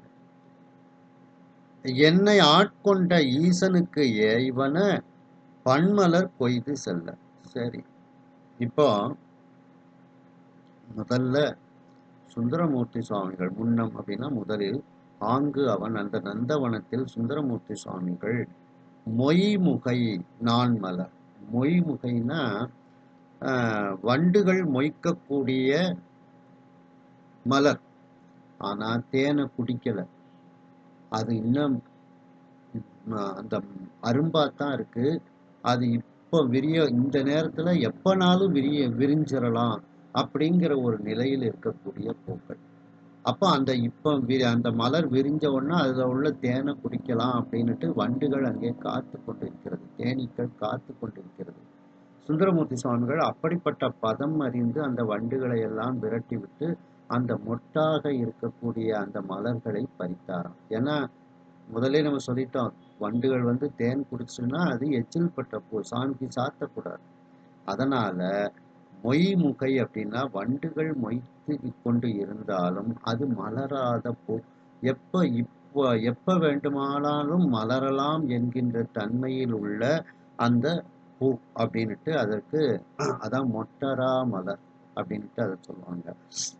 அப்படி அந்த தற்பொழுது விரைவில் பூக்க இருக்கக்கூடிய அந்த பூக்கள், அன்றன்றைக்கு மலர்ந்த அந்த பூக்கள் நான்மலர், இவைகளையெல்லாம் சுந்தரமூர்த்தி சுவாமிகள் பறித்து கொண்டு என்னை ஆட்கொண்ட, என்னை தன்னுடைய அடிமையாக கொண்ட அந்த ஈசனுக்கு, அந்த சிவபெருமானுக்கு ஏய்வன விதிக்கப்பட்ட இந்த புஷ்பக விதிகள்ல இதெல்லாம் சாமிக்கு சாத்தலாம்னுட்டு சொல்லப்பட்ட அந்த விதியை கடைபிடித்து, ஏய்வன அப்படின்னா விதிக்கப்பட்ட விதிகளை கடைபிடித்து பன்மலர் கொய்து செல்ல, பலவிதமான மலர்களை மென்மையாக பறித்து மென்மையாக கொய்து சுவாமிக்கு எடுத்து, இப்பொழுது சுந்தரமூர்த்தி சுவாமிகள் முதல்ல போயாச்சு.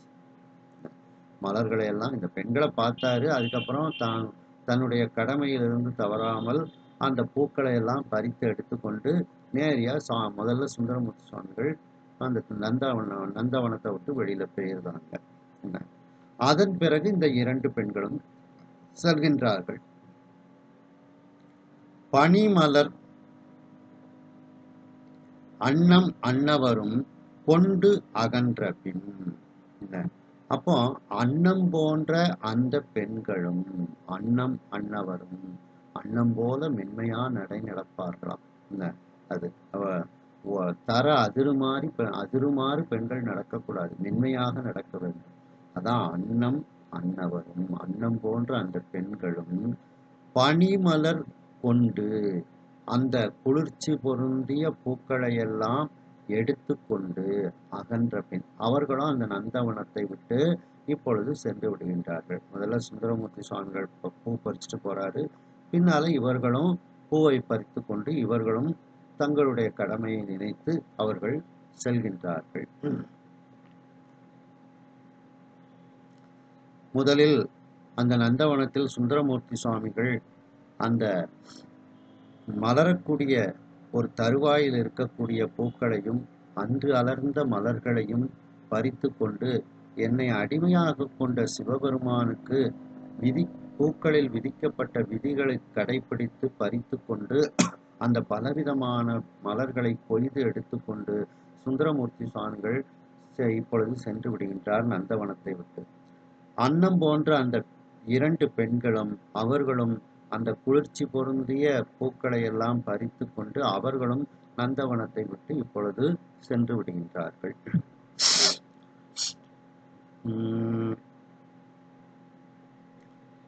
ஆதிமூர்த்தி அவந்திரம் நோக்கியே ஆதிமூர்த்தி அவந்திரம் நோக்கியே மாதர் மேல் மனம் வைத்தனை தென் பூவி மாதர் மேல் மனம் வைத்தனை தென் பூவி மீது தோன்றி அம்மெல்லியலருடல் மீது தோன்றி அம்மெல்லியலருடல் காதல் இன்பம் கலந்தணைவாயன காதல் இன்பம் கலந்து அணைவாயன.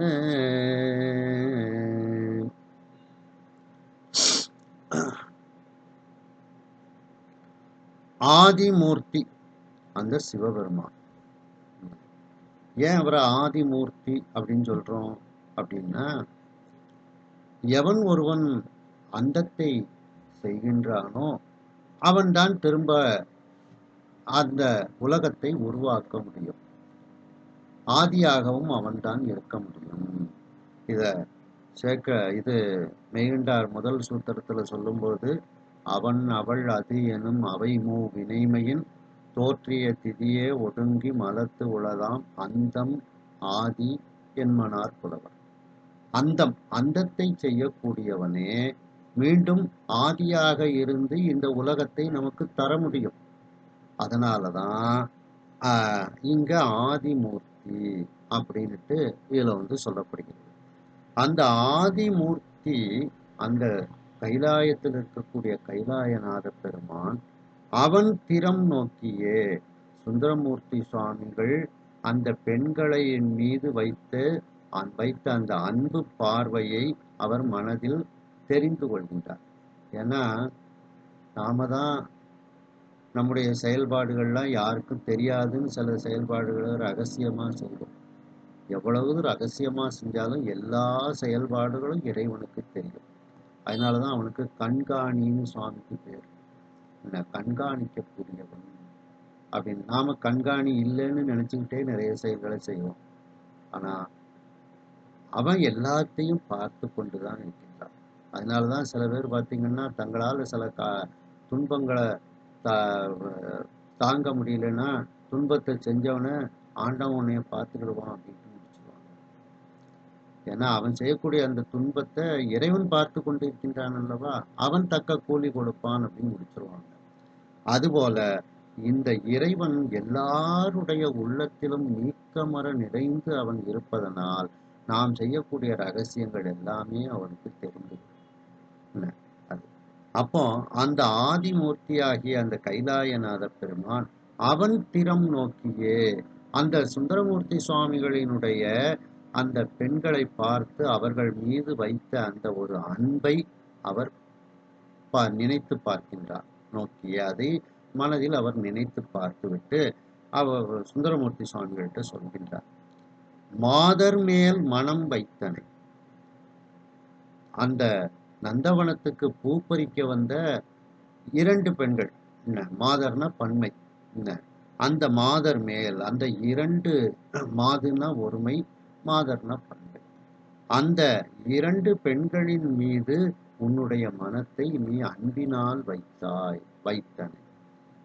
அதன் காரணமாக தென்புவி மீது, தெற்கு பகுதியில் இருக்கக்கூடிய நம்முடைய இந்த தமிழ்நாடு, நாம இருக்கக்கூடிய இந்த தமிழ்நாட்டுக்கு நீ சென்று, தென்புவிக்கு சென்று தோன்றி அங்கே ஒரு மனித பிறவியை எடுத்து, தோன்றினா மனித பிறவியை எடுத்து, அம்மெல்லியலாருடன், அந்த மென்மையான அந்த இயல்புகளை உடைய அந்த 2 பெண்களோடு காதல் இன்பம் கலந்து அணைவாய் என, அந்த பெண்களின் மீது வைத்த அந்த இச்சை, அதனால் தோன்றக்கூடிய அந்த இன்பம், இதையெல்லாம் கலந்து, இதையெல்லாம் அனுபவித்து அணைவாய் என, மீண்டும் இந்த கைலாயத்திற்கு நீ வந்து சேர்வாயாக அப்படின்னுட்டு சுவாமி வந்து உத்தரவு கொடுக்குறார். அது அப்போ அதாவது பொருள்களின் மேல் வைத்த இச்சை அது வந்து காதல் அப்படின்னு. அந்த ஆசை காரணமாக, அந்த இச்சை பொருள்களின் மேல் வைத்த ஆசை தான் காதல். அந்த ஆசை காரணமாக அப்பொருட்களை பெற்று நுகரப்படுவது இன்பம். அந்த பொருட்களினால் வரக்கூடிய அந்த பொருட்களை நுகர்தல் தான் இன்பம். அப்போ இந்த 2 பெண்கள் மீது வைத்த ஆசை வந்து அதுதான் காதல். அதனால் அந்த 2 பெண்களையும் கலந்து அந்த இன்பத்தை அனுபவித்து திரும்ப கைலாயத்திற்கு வருவாயாக அப்படின்னுட்டு சுவாமி வந்து சொல்றாரு. அதான் காதல் இன்பம் அப்படின்னுட்டு. அணைவா என, மீண்டும் கைலாயத்துக்கு வந்துரு சுவாமி வந்து அதையும் சொல்றார். ஏன்னா ரொம்ப ஒருத்தருக்கு துன்பத்தை கொடுக்க கூடாதுல்ல. பிறவி கொடுக்கறதே துன்பம்தான். இன்னும் அதுலேயும் திரும்பவும் பல பிறவிகளாக உன்னை விடமாட்டேன்ப்பா, அதுக்காண்டி ரொம்ப பிறவிலாம் உனக்கு கிடையாது, ஒரே பிறவி தான். அந்த பிறவியை பிறந்துட்டு அங்கே நீ வந்து இன்பமாக இருந்து என்னையெல்லாம் பாடிட்டு நீ திரும்பவும் கைலாயத்துக்கு வந்துரு அப்படின்னு சொல்லி. ஏன்னா நிறைய பிறவினா திரும்ப சுந்தரமூர்த்தி சுவாமிகள் ரொம்ப வருத்தப்பட ஆரம்பிச்சிருவார். அதனால ஒரு பிறவி தான் கொடுக்குறாரு.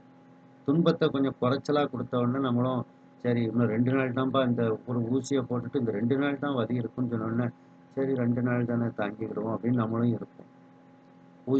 ஒரு ஊசியை போட்டு இந்த ஊசியினால உனக்கு ஒரு மாதம் வலி இருந்துக்கிட்டே இருக்குன்னு சொன்னால் நமக்கு தாங்க முடியாது பார்த்தீங்களா. அதனால சுந்தரமூர்த்தி சுவாமிகளினுடைய மனம் தாங்குவதற்காக, அந்த இதை ஏற்றுக்கொள்வதற்காக சுவாமி பக்குவமாக எடுத்து சொல்றாரு.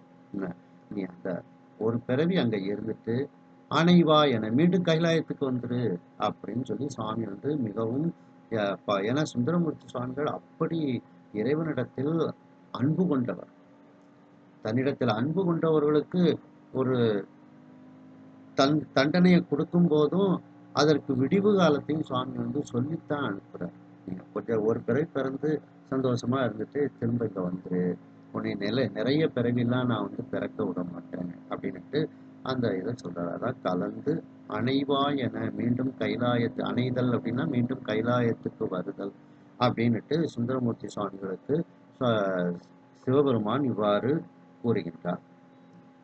எல்லோருக்கும் ஆதிமூர்த்தியாக இருக்கக்கூடிய அந்த கைலாயநாத பெருமான் சுந்தரமூர்த்தி சுவாமிகள் அந்த நந்தவனத்தில் அந்த 2 பெண்களின் மீது தன்னுடைய மனதையும் பார்வையையும் வைத்து அன்போடு பார்த்த அந்த ஒரு பார்வையை மனதில் வைத்து கொண்டு அந்த சுந்தரமூர்த்தி சுவாமிகளிடத்தில் சுவாமி எடுத்து கூறுகின்றார். அந்த நந்தவனத்திற்கு வந்த 2 பெண்களின் மீது உன்னுடைய மனதை அன்போடு வைத்தாய். இந்த தெற்கு பகுதியில் இருக்கக்கூடிய இந்த பூமியில் நீ ஒரு மனித பிறவியை எடுத்துக்கொண்டு அந்த மென்மையான இயல்புகளுடைய 2 பெண்களோடும் ஆசை வைத்துக்கொண்டு காதலோடு அந்த காதலினால் விளையக்கூடிய இன்பத்தை நீ அனுபவித்து அதன் பிறகு நீ கைலாயத்துக்கு வந்து சேர்வாயாக என்று இறைவன் சுந்தரமூர்த்தி சுவாமிகளுக்கு கூறுகின்றார்.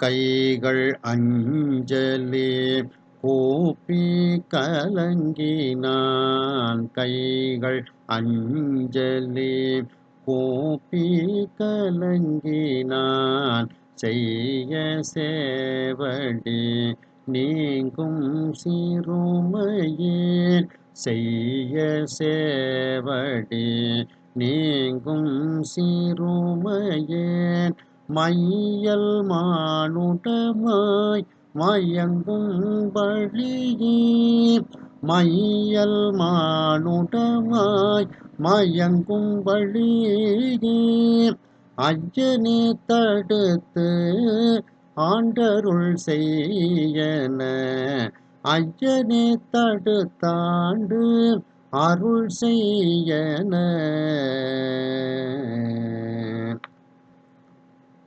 இப்போ பிறவியே ஒரு துன்பம்தான். அது சுந்தரமூர்த்தி சுவாமிகள் அது தெரிஞ்சதுனால நமக்கு சுவாமி இப்படி ஒரு தண்டனையை கொடுக்கிறாரு அப்படின்னுட்டு மனதில் வருத்தம் ஏற்படுகின்றார்.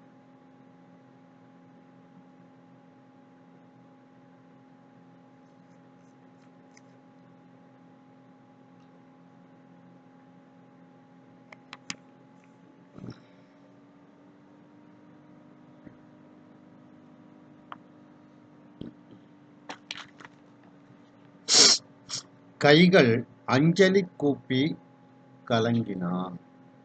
அப்படியே தம்முடைய கைகளை தலைக்கு மேல் வைத்து குவித்து இறைவனை வணங்கி, கைகூப்பி வணங்கி அப்படியே சுவாமி சொன்ன வார்த்தையை கேட்டு கலங்குகின்றார் சுந்தரமூர்த்தி சுவாமிகள்.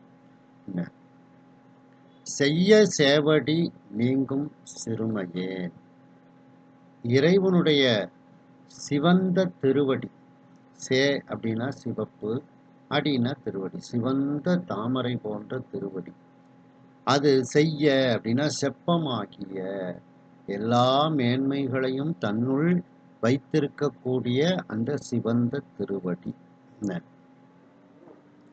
அந்த சிவந்த திருவடியை இறைவனை நீங்கும் சிறுமையே, உன்னை விட்டு நீங்கி நான் மீண்டும் ஒரு பிறவி எடுக்கக்கூடிய இந்த சிறுமை உடையவனாகிய நான் அப்படின்னுட்டு சுவாமிகிட்ட வந்து கூறுகின்றார். மையல் மானுடமாய் மயங்கும் வழி,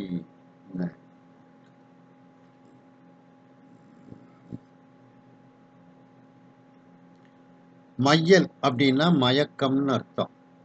அப்ப இந்த மயக்கம் பொருந்திய மானிட பிறப்பில்,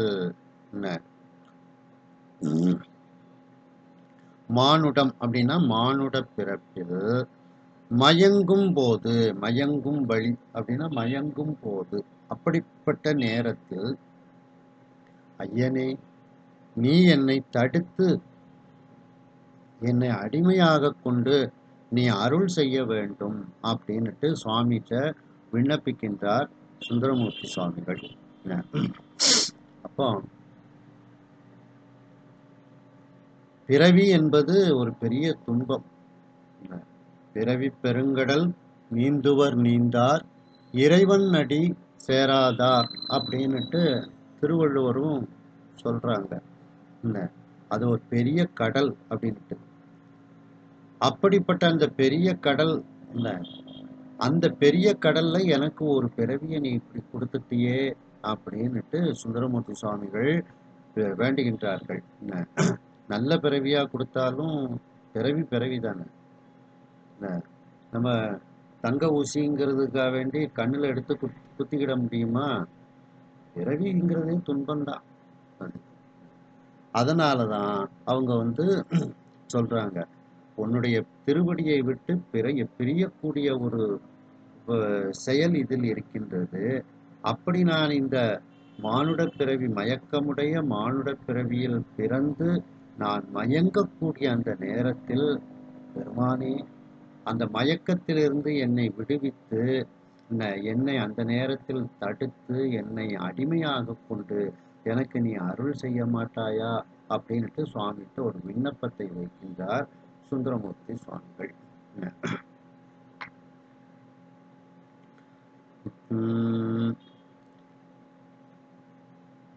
அங்கநாடன் அதற்கருள் செய்தபின், அங்கநாடன்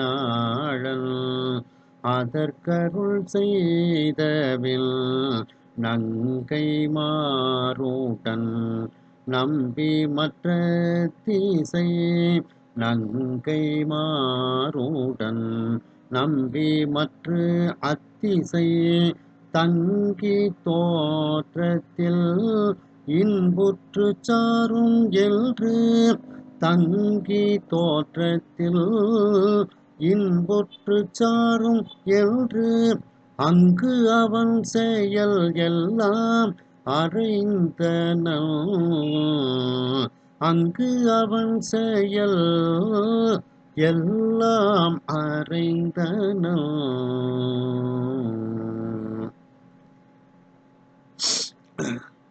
அங்கநாடன் அழகிய கண்களை உடையவன், ஆளன் அப்படின்னா எல்லாரையும் அடிமையாக கொள்பவன். அப்படிப்பட்ட அந்த சிவபெருமான், அங்கநாளன்னா சிவபெருமான். அந்த சிவபெருமான் அதற்கு அருள் செய்தபின், சுந்தரமூர்த்தி சுவாமிகளை வேண்டுதலை கேட்டு, உனக்கு நான் அப்படியே நான் உன்னை தடுத்து ஆட்கொள்கின்றேன் அப்படின்ட்டு அவருக்கு அருள் செய்கின்றார். அதற்கு அருள் செய்தபின், அதற்கு அருள் செய்ததற்கு பிறகு அந்த நங்கைமாருடன் அந்த 2 பெண்களும் அதே மாதிரி பூமி, இந்த தென் திசையில பூமிக்கு வருகின்றார்கள். நம்பி அப்படின்னா ஆண்களில் தலை சிறந்தவன் அப்படின்னு அர்த்தம். அந்த நம்பி ஆகிய சுந்தரமூர்த்தி சுவாமிகளும் மற்ற அத்திசை தங்கி, அந்த சுவாமி சொன்ன அந்த தென் திசையில் இவர்களும் தங்கி தோற்றத்தில் அங்கே ஒரு பிறவி எடுத்து அவர்கள் இன்புற்று இன்பத்தை எல்லாம் அனுபவித்து கொண்டு இப்பொழுது அவர்கள் மீண்டும் கைலாயத்திற்கு வருகின்றார்கள். சாரும் அப்படின்னா கைலாயத்திற்கு வருகின்றார்கள் என்று, அங்கு அவன் செயல் எல்லாம், அந்த அவன் அப்படின்னா அந்த சுந்தரமூர்த்தி சுவாமிகளினுடைய செயல்பாடுகளை எல்லாம் அந்த கைலாயத்தில் இருக்கக்கூடிய உபமன்யு முனிவர், தன்னை சுற்றி இருக்கக்கூடிய 10,000 முனிவர்களுக்கும் அந்த சுத்த யோகிகளுக்கும் அவர்களுக்கெல்லாம் மற்றும் தன்னை சூழ்ந்து இருக்கக்கூடியவர்களுக்கும் இந்த சுந்தரமூர்த்தி சுவாமிகளினுடைய வரலாற்றை சுருக்கமாக எடுத்து கூறுகின்றார் உபமன்யு முனிவர். அரைந்தனன் அப்படின்னா சொன்னான் அப்படின்னு அர்த்தம். யாரு? உபமன்யு முனிவர். அரைந்தனன்னா இங்க உபமன்யு முனிவர்னு அர்த்தம் எடுத்துக்கிடணும். அந்த உபமன்யு முனிவர் அங்கு அவன் செயல், அந்த அவன்னா இந்த இடத்துல சுந்தரமூர்த்தி சுவாமிகள், அந்த சுந்தரமூர்த்தி சுவாமிகளுடைய செயல்பாடுகள், அந்த வரலாறுகளை எல்லாம் இவ்வாறு தன்னை சுற்றி இருக்கக்கூடிய அனைத்து அந்த அடியார்களுக்கும் உபமன்யு முனிவர் எடுத்து கூறுகின்றார் அப்படின்ட்டு. சிவபெருமான்கிட்ட சுந்தரர் கேட்கின்றார், என்னை நீ தடுத்தாட்கொள்ள வேண்டும்னு சொன்னா அதற்கும் சுவாமி ஒத்துக்கொள்கின்றார். அதற்கும் அருள் செய்ததுக்கு அப்புறம் இந்த பெண்களோடு இந்த நம்பி அந்த தென் திசைக்கு சென்று அந்த கமலினி அப்படிங்கிற அந்த அம்மையார் திருவாரூர்ல பறவை நாச்சியாராக பிறக்கின்றார்கள். அணிந்திதை என்கின்ற அந்த அம்மையார் திருவொற்றியூரில் அவர்கள் சங்கிலியார் என்ற திருநாமம் தரித்து அவர்கள் பிறக்கின்றார்கள். சுந்தரமூர்த்தி சுவாமிகள் திருநாவலூரில் அந்த சுந்தரமூர்த்தி சுவாமிகள் அவர்கள் அங்கே பிறக்கின்றார்கள். அந்த திருநாவலூர்ல அந்த கோயில்ல சிவபெருமானை பூஜை பண்ணக்கூடிய அந்த சிவாச்சாரியார் மரபில் சுந்தரமூர்த்தி சுவாமிகள் அவதாரம் செய்கின்றார்கள். அப்ப திருநாவலூர் பாடல் பெற்ற திருத்தலம். அதனாலதான் வாழி திருநாவலூர் வன் தொண்டர் பதம் போற்றி. அந்த சுந்தரமூர்த்தி சுவாமிகளை தந்த அந்த திருநாவலூருக்கே ஒரு வணக்கம் சொல்கின்றார். ஏன்னா மண்ணின் மைந்தனாக சுந்தரமூர்த்தி சுவாமிகள் அவதாரம் செய்கின்றார். அந்த திருநாவலூரினுடைய மண்ணின் மைந்தனாக அவர் அவதாரம் செய்கிறார். என்ன சாதாரணமா வீட்டுக்கு மட்டும் ஒருவன் பயன்பட்டா அவனுக்கு பேர் மகன்னு பேர். மைந்தன்னா அந்த ஊருக்கும் நாட்டுக்கும் பயன்பட்டால், எல்லோருக்கும் நன்மையை செய்தால் அவனை மைந்தன்னு சொல்லுவாங்க. அதனாலதான் மண்ணின் மைந்தன்னு சொல்லுவாங்க, மண்ணின் மகன்னு சொல்ல மாட்டாங்க. என்ன அதான் அந்த ஊருக்கே உமாவதி சிவம் வந்து ஒரு வணக்கம் வைக்கிறார். வாழி திருநாவலூர். அந்த திருநாவலூர் மண் தான் சுந்தரமூர்த்தி சுவாமிகளை தந்தது. அந்த திருநாவலூரில் இருக்கக்கூடிய வன் தொண்டர் பதம் போற்றின்னுட்டு நால்வர் துதியில வந்து உமாவதி சிவம் வந்து சுந்தரமூர்த்தி சுவாமிகளை பற்றி சொல்லும்போது கூறுகின்றார். அது அந்த திருநாவலூரில்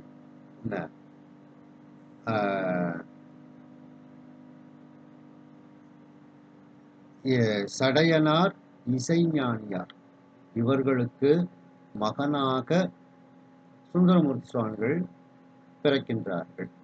அவங்க வந்து அந்த கோயில்ல பூஜை பண்ணக்கூடிய மரபுல இருக்கக்கூடியவர்கள் அப்படின்ட்டு. அப்படி இவர்களெல்லாம் இந்த தென் திசையில பிறந்து அதன் பிறகு திருமணம் முடிந்து இறைவனை பல திருத்தலங்களுக்கும் சென்று பாடி இப்பொழுது கைலாயத்தை நோக்கி அந்த இறைவன் கொடுத்த பணியை நிறைவேற்றிவிட்டு இப்பொழுது கைலாயத்திற்கு அந்த சுந்தரமூர்த்தி சுவாமிகள் ஜோதி சொரூபமாக வந்து கொண்டு இருக்கின்றார் அப்படின்னுட்டு உபமன்யு முனிவர் அந்த கைலாயத்தில் தன்னை சுற்றி இருக்கக்கூடிய அனைத்து அந்த முனிவர்களுக்கும் அந்த ஞானிகளுக்கும் அவர் எடுத்து கூறிக்கொண்டு இருக்கின்றார். ஏன்னா அவங்க கேட்காங்க, வரக்கூடிய அந்த ஜோதி யாரு அப்படின்னு எங்களுக்கு சொல்வீர்களாக கேட்டவுடனே சுருக்கமாக எடுத்து கூறுகின்றார். அந்த நாளரும் அங்கு அது கேட்டவர், அந்த நாளரும் அங்கது கேட்டவர் பந்தமானுட பார்ப்படுதன் திசை, பந்தமானுட பார்ப்படுதன் திசை இந்த வான் திசை எட்டினும் மேம்பட, இந்த வான் திசை எட்டினும் மேற்பட வந்த புண்ணியம் யாதன மாதவன், வந்த புண்ணியம் யாதன மாதவன்.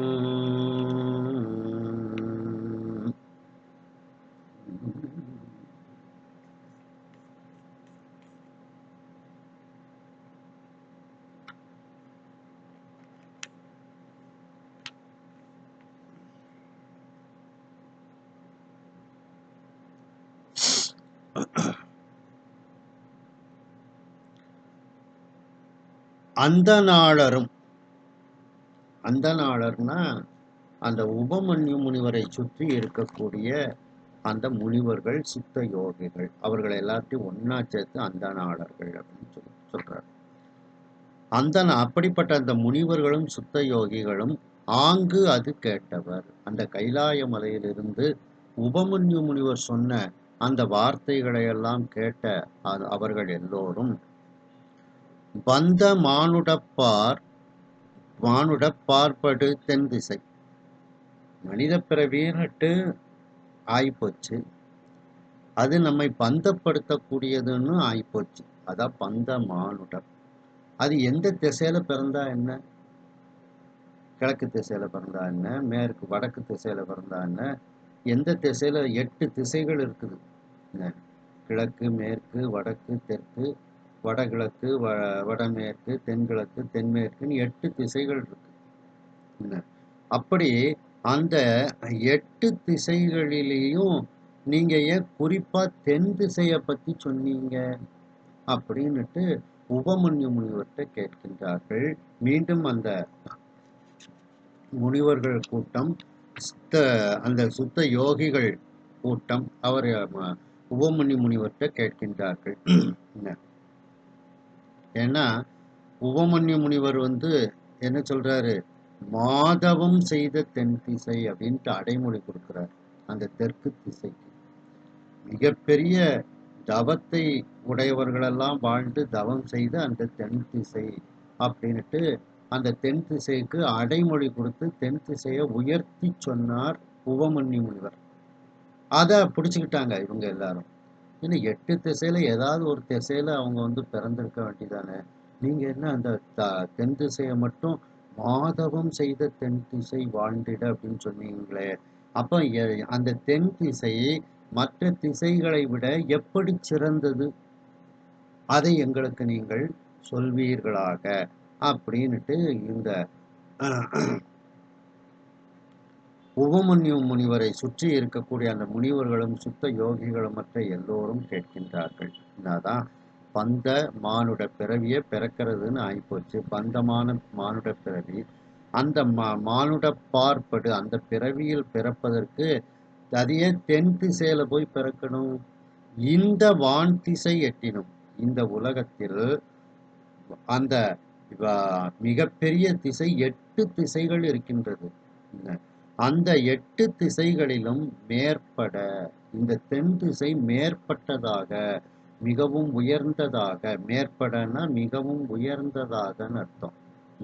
அப்படி மிகவும் உயர்ந்ததாக இந்த தென் திசை இருப்பதற்கு வந்த புண்ணியம் யாது என அதற்கு என்ன இந்த திசை தவம் செய்தது, அந்த திசையில உள்ள முக்கியத்துவம் என்ன, அந்த திசை செய்த புண்ணியம் என்ன, அந்த திசையில் யாரெல்லாம் புண்ணிய சீலர்கள் வாழ்ந்தார்கள் அப்படிங்கிறத நீங்கள் எங்களுக்கு சொல்வீர்களாக.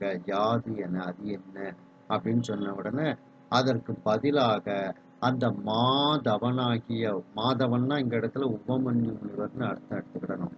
அதற்கு பதில் கூறுவதற்காக அந்த மிகப்பெரிய தவத்தை உடைய உபமன்யு முனிவர் இந்த தெற்கு திசையினுடைய பெருமைகளை எல்லாம் அடுத்து எடுத்து சொல்ல இருக்கின்றார். இந்த தெற்கு திசை எப்படிப்பட்டது தெரியுமா, இங்க என்னெல்லாம் கோயில் இருக்குன்னு தெரியுமா, இங்க என்ன அற்புதங்கள்லாம் நடந்ததுன்னு தெரியுமா அப்படின்னுட்டு அந்த தென் திசையினுடைய பெருமைகளை எல்லாம் அந்த முனிவர்களுக்கும் சிவசுத்த யோகிகளுக்கும் தன்னோடு சுற்றி இருக்கக்கூடிய மற்ற அனைவருக்கும் அந்த தென் திசையினுடைய ஒரு சிறப்புகளை அந்த மாதவத்தை உடைய உபமன்யு முனிவர் மீண்டும் எடுத்து கூற ஆரம்பிக்கின்றார். ஒரு கதை முடிஞ்சா விட மாட்டுக்காங்க. அந்த கதையில என்ன ஒரு இதை குறிப்பா சொன்னாங்க அப்படின்னு சொல்லி அதை வச்சு அதை அடுத்தால டெவலப் பண்றாங்க. எங்களுக்கு அந்த தெற்கு திசையை பத்தி நீங்க சொல்லுங்க அப்படின்னுட்டு வேண்டுகின்றார்கள். நல்ல ஒரு அந்த தெற்கு திசையில உள்ள ஒரு புண்ணியமான காரியங்கள், நல்ல கோயில்களை எல்லாம் பற்றி எடுத்து சொல்ல இருக்கின்றார் அந்த உபமன்யு முனிவர். அதனாலதான் இந்த தென் திசை சிறப்பு வாய்ந்தது.